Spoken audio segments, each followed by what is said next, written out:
Amigos queridos, convidamos a todos a entrarmos na sintonia de Jesus, mergulhar nos seus ensinamentos de vida eterna, que Ele trouxe à humanidade da Terra para nos conduzir à felicidade, ao bem, ao belo, a alegria de viver. Jesus que nos convida todos os dias a caminharmos seguros pelas retas do bem, a desenvolvermos os sentimentos da compaixão e da piedade para com todos aqueles que nos cercam, que nos envolvem, que chegam aos nossos corações, desejando encontrar nos nossos sentimentos páginas vivas do seu Evangelho, Senhor.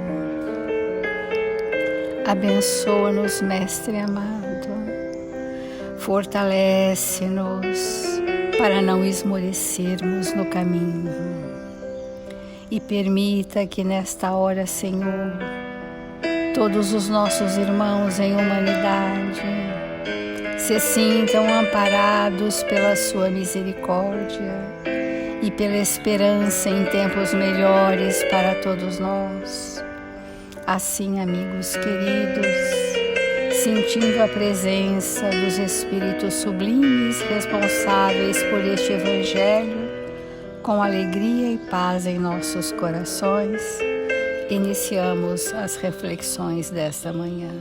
Obrigada, Senhor. Obrigada, amigos, e que assim seja.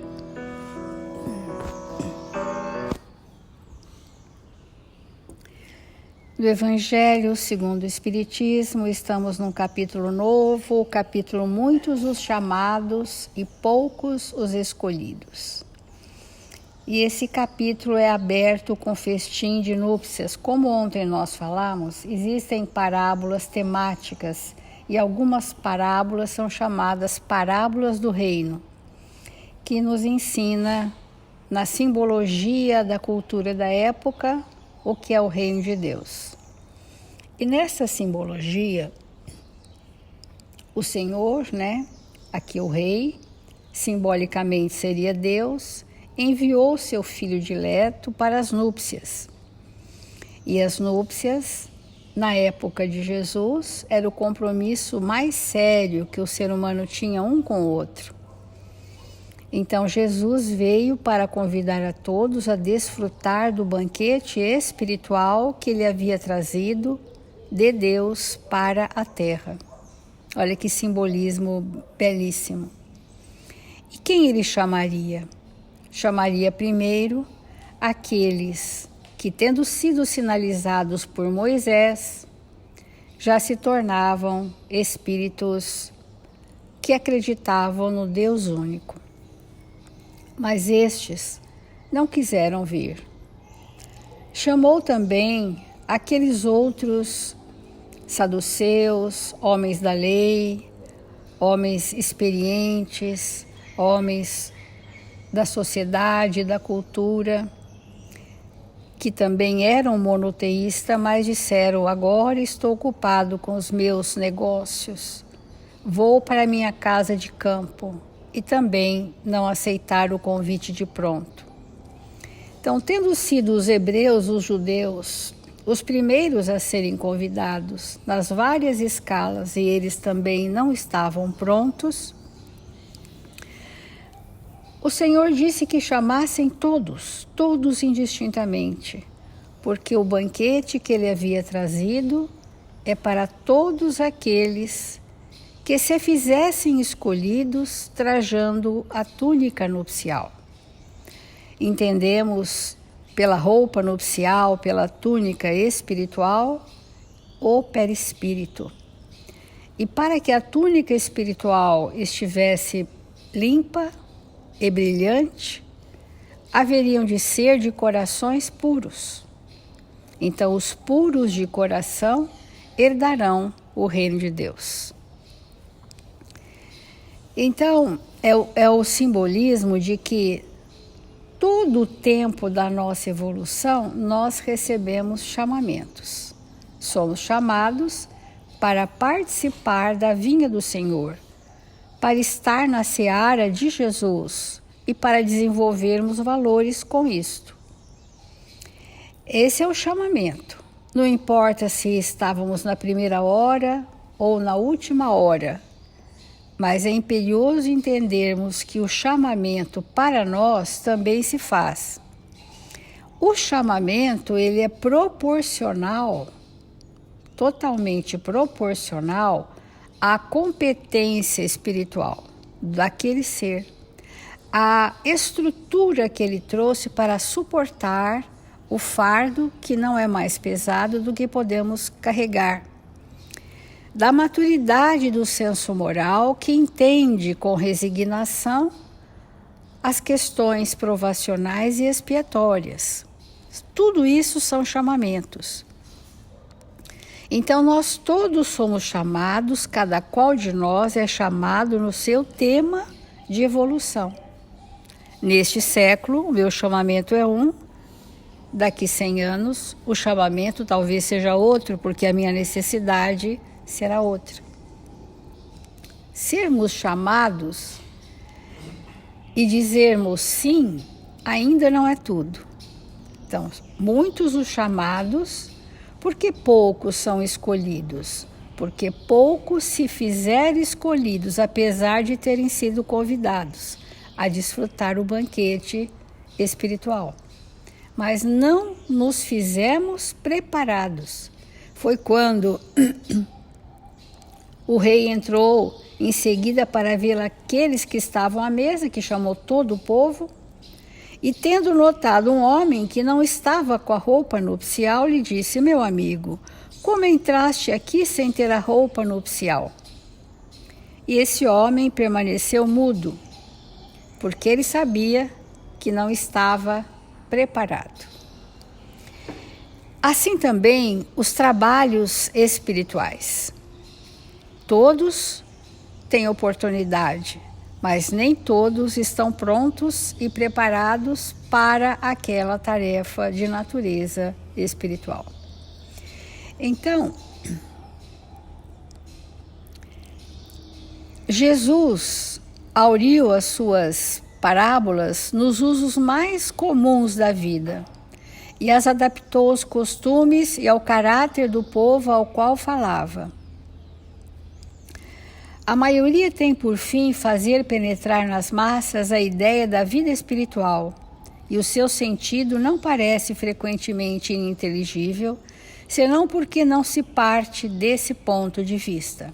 Nessa parábola, em especial, Jesus compara o reino dos céus, onde tudo é alegria e felicidade, a uma festa, a um banquete de luz, porque fartar-nos da verdade é um banquete de luz, é termos sorvido do manancial do Cristo para a intimidade do ser espiritual que somos. Sorver do manancial, nutrir-nos desta verdade.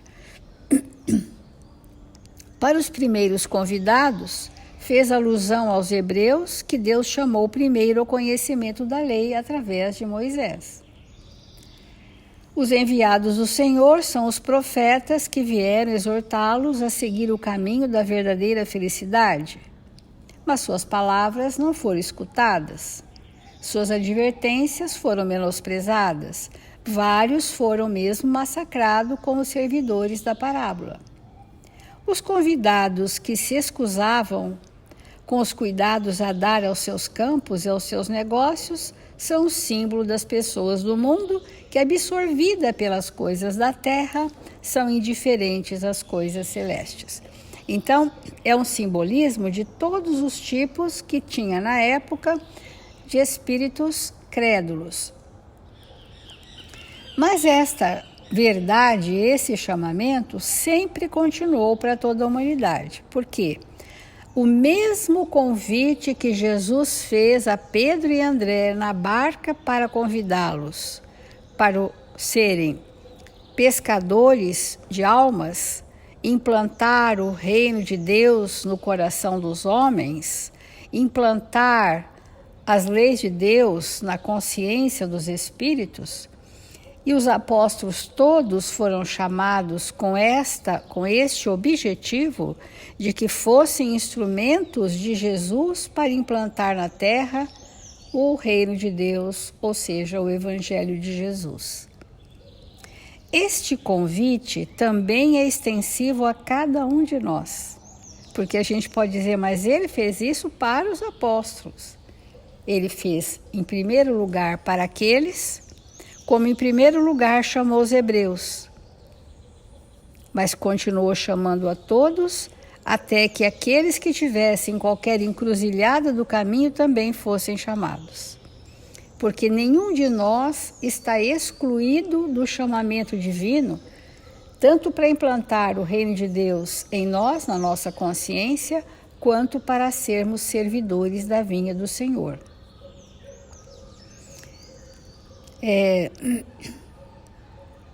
Não basta ser convidado, diz o Evangelho, não basta levar o nome de cristão, nem se assentar à mesa para tomar parte no celeste banquete. É preciso, antes de tudo, e como condição expressa, estar revestido da roupa nupcial, que quer dizer ter a pureza de coração e praticar a lei segundo o Espírito e não segundo a lei dos homens. Essa era a recomendação de Jesus. Ter a pureza de coração, praticar a lei segundo o Espírito e não segundo os homens. Ora, essa lei está inteiramente nessas palavras: fora da caridade não há salvação. Por isso Jesus disse: haverá muitos chamados e poucos escolhidos, não porque serão excluídos, porque não se farão escolhidos. Eu preciso aproveitar o chamamento para ser escolhido, porque eu tenho o chamamento, mas não me preparo, não modifico os meus sentimentos, então eu penso ter sido escolhido, mas não fui. E a gente vai trazer de Emmanuel uma página sobre essa questão do livro Instrumentos do Tempo, que chama Chamamentos, para a gente entender primeiro o que é o chamar, para depois refletirmos se estamos nos fazendo escolhidos ou não. E Emmanuel diz assim: chamamentos. É um exercício, viu, amigos, que a gente tem que fazer para sentir como eu tenho sido chamado, se eu registro como sendo um chamamento, ou eu também faço ouvidos moucos, ou eu vou me distrair com as coisas do mundo. Então diz Emmanuel: aguça os ouvidos e assinalarás os múltiplos chamados do Senhor ao testemunho de serviço em teu próprio aperfeiçoamento cada dia. Então, todo dia nós temos o mesmo chamamento. Múltiplos chamados do Senhor ao testemunho do serviço. Então ele diz: os apelos do céu ressoam por toda parte, sem palavras, sem abalo, sem ruído. Como entender os apelos do céu em nós? O céu, que simbolicamente são as leis divinas, está em nossa consciência. O estado de céu ou de inferno é um estado de consciência. Então, se a minha consciência está na luta árdua para a aquisição de valores morais, eu estou a caminho do céu, ou seja, do bem-estar, do equilíbrio, da satisfação do espírito resignado. Agora, se eu faço escolhas enganosas, movidas pelas minhas más paixões, eu crio um estado vibratório, emocional, íntimo, infernal para mim. Então, o estado de céu e de inferno são estados de consciência. Agora vamos ver exemplos desses chamamentos que Emmanuel traz para nós. Repara, ele diz, é a dureza de coração que te convida ao exercício da piedade. Então, qual é o chamamento aqui? o exercício da piedade. Por quê? Porque somos duros de coração.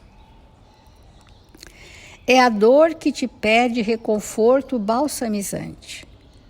Não fosse a dor, o reconforto não viria. É a calúnia que te reclama o esforço heróico do perdão com absoluto esquecimento do mal. Quando caluniados, agredidos e magoados, temos que entender que foi um chamamento. Olha que interessante, o chamamento não é alguém falar, Célia, venha, está no seu tempo, vamos trabalhar, não é isto. Não é isto, porque isso são atos externos. Mas ele está dizendo, a calúnia te chegou como um convite do mundo espiritual para que com esforço heróico você desenvolva o perdão com absoluto esquecimento do mal. Isso é a cura do espírito. Esse é o chamamento. É a sombra que espera por tua lâmpada acesa na inspiração do bem. Onde quer que cheguemos, precisamos levar o bem. E se levarmos os nossos melhores sentimentos, que não são muitos, mas todos os temos, os nossos melhores sentimentos são luzes espirituais nas trevas densas da ignorância. Esse é o chamamento. É o cipoal da discórdia que te aguarda a bênção da harmonia. Não ouvides que o Senhor apeia para a tua bondade, para a tua compreensão, para a tua paciência. Isso é o chamamento. Nessa situação difícil, eu preciso entender, eu estou sendo chamado a ter bondade. Nesta outra situação, eu estou sendo chamado a ter compreensão, a ter paciência. E para a tua capacidade de servir em todos os ângulos do caminho, aqui é uma esperança frustrada, ali é um desafio do sofrimento, que em nome de Jesus te pedem confiança e conformação. A voz do Mestre Jesus vibra no santuário doméstico, na oficina em que te confias a conquista do pão, no templo de tua fé religiosa, na via pública. Onde está o chamamento de Jesus? Para uns é no lar. Ali é o maior chamamento, para a grande maioria de nós. Para outros, é na oficina que te confias a conquista do pão, que é o trabalho profissional que dá o pão de cada dia. É também no templo da tua fé, na casa espírita, é na via pública, onde estamos sendo chamados, a quê estamos sendo chamados? A exemplificar e a testemunhar o Evangelho de Jesus como páginas vivas em nós. Esse é o chamamento e esse é o estado de fazer-se aceito. Então, todos os dias a nossa consciência nos alerta com sinais evidentíssimos. Onde está o chamamento que eu preciso exercitar? Fala-te de 1000 modos diferentes nos amigos, nos parentes, nos companheiros e nos desconhecidos que cruzam com teus passos pela primeira vez. Levanta-te cada manhã e prepara a acústica da própria alma a fim de que lhe registres as sugestões e não te esqueças de que soubes escutar o divino mentor nos diversos chamamentos de cada hora. Então, levanta-te, é um exercício, viu, amigos? Que nada a gente constrói sem uma sistemática de hábitos espirituais. Os nossos hábitos espirituais vão esculpindo em nós características que se incorporam na nossa identidade espiritual. Começa pelo hábito até ser uma aquisição do espírito. Então, levanta-te cada manhã e prepara a acústica da própria alma. O que é levantar e se preparar? É limpar a túnica, que está impregnada das sujidades emocionais que nós arrastamos ao longo daquele dia ou daquela semana. Limpar, como higienizar a mágoa, exercendo a indulgência. Como lidar com a crítica e com a calúnia, entendendo que aquilo que chega para nós é para para nós refletirmos nisto que está nos acontecendo e entendermos que alguma coisa em mim dispara o mal-estar do outro. E eu tenho responsabilidade sobre isso. Alguma vibração dispara o mal-estar do outro, que me agride e me calunia. Então, chamamentos à ação digna. É um novo hábito. Todos os dias, as minhas ações serão dignas, coerentes com aquilo que sei e aquilo que quero viver. Chamamentos à sublimação dos sentimentos, porque quando a gente começa a sublimar os sentimentos nos relacionamentos, ou seja, que o amor supera as más paixões, nós estamos entrando num estado de sentimentos burilados, especiais. Isso se reverte no nosso perispírito. Chamamentos ao dever bem cumprido. A retidão do caráter, no cumprimento, com honestidade de todas as tarefas que nos cabem, e a atitude da reta consciência. Se nós tivermos esse exercício diário por um tempo, em breve te elegerás escolhido. Aqui já é o chamamento qual é e como a gente se faz escolhido.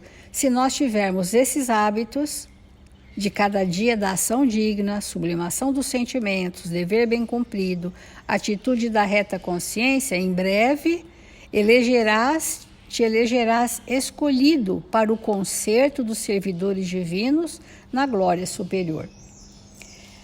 Me ocorre dizer que essa expectativa de desfrutar do banquete divino seria um estado beatífico contemplativo de inércia. Agora já cheguei na vinha do Senhor, eu vou só desfrutar. Aí é que começam as grandes tarefas.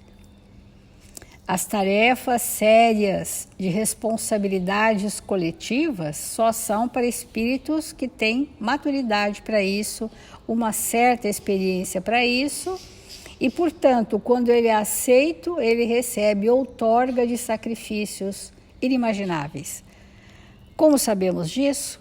Quando Jesus, tendo aceito os apóstolos na sua vinha, na sua seara de trabalho, apresentou para eles o roteiro iluminativo, qual seria?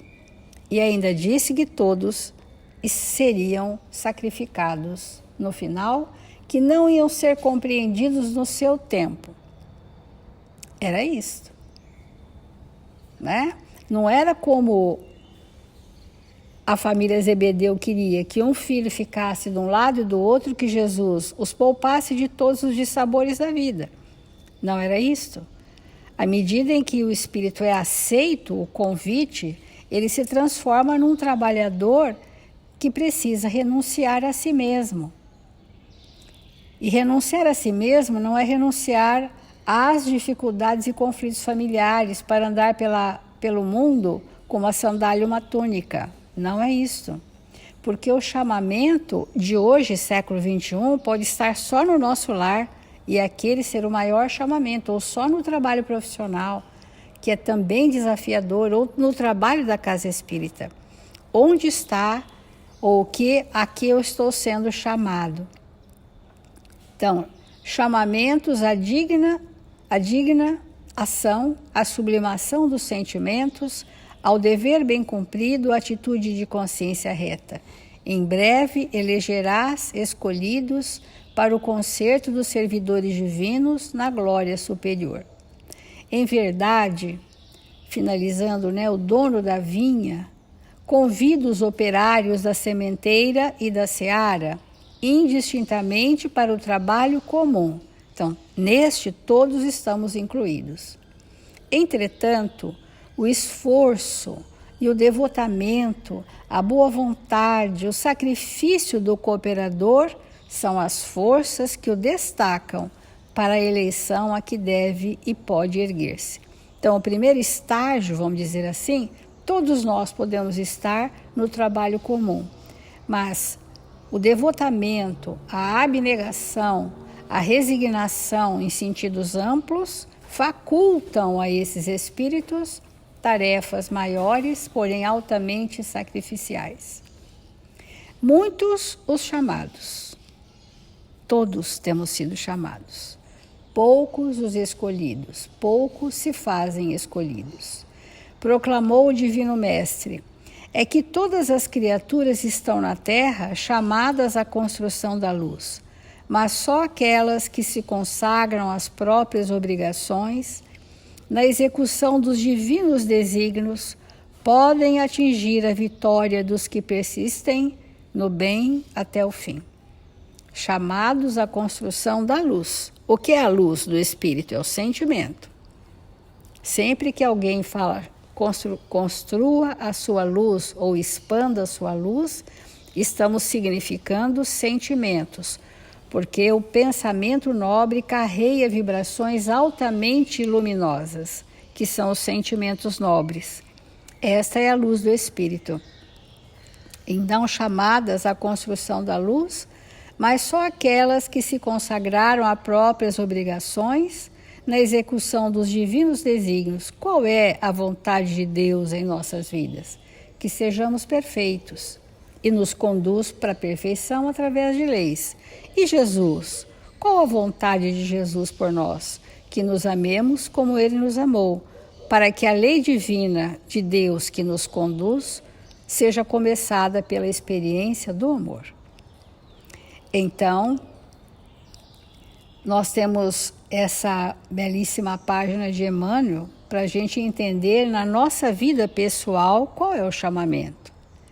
E geralmente o chamamento, ele não é atrativo. O chamamento não é agradável num primeiro momento, porque é convidar-nos a perceber o que é que eu tenho que mudar em mim para que eu me faça escolhido e me torne um trabalhador pronto a servir na pequenez da nossa evolução, cada qual dentro do seu estado evolutivo. Então, a gente vai entrando nesse capítulo progressivamente, trazendo as reflexões que são necessárias à compreensão de que muitos são os chamados a participar do banquete de luz da vinha do Senhor. Poucos estamos preparados para abraçar compromissos de renúncia e sacrifícios pessoais. Vamos fazer a prece.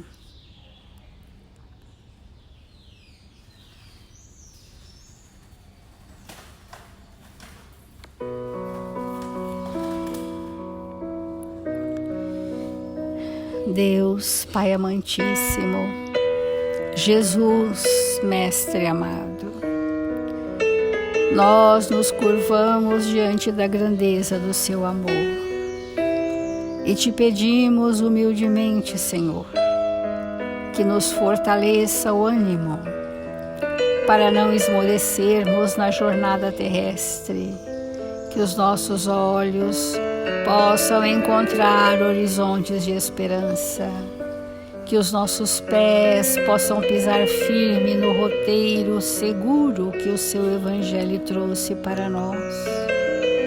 Abençoa, Senhor, a humanidade da terra, os nossos irmãos em humanidade, que estão se debatendo sobre suas próprias dores, que todos continuem recebendo o amparo misericordioso de que necessitam.